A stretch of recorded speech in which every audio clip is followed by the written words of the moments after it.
I just wanted to come on and show you that you can winter sow your warm loving annuals, and that is especially zinnias. If you love zinnias so much, but you just don't have the space or the time to put up with them under the grow lights and grow them on, and you just want to be able to chuck them in some potting soil, let them be, keep them well watered, and then enjoy all of what they have to offer, then you definitely need to winter sow your zinnias. I just wanted to let you know that zinnias can be winter sown. Now, I am located in Western Massachusetts, Zone 6A, and I winter sowed my zinnias back on April 11th. It is now May 2nd, and look at how beautiful these zinnias are.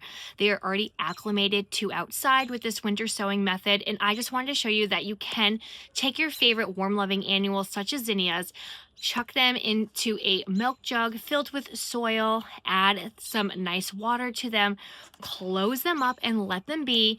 And then in a few short weeks, you will be able to enjoy all of these beautiful zinnia blooms and not have to worry about that awful hardening off process. So next year, when it comes time to starting your own favorite cut flowers, make sure you look into the winter sowing method and winter sow your zinnias. If you would like to see how they do out in the garden once I plant them, make sure you hit like and subscribe and hit that bell button, and I will see you all next time. Happy gardening. Bye.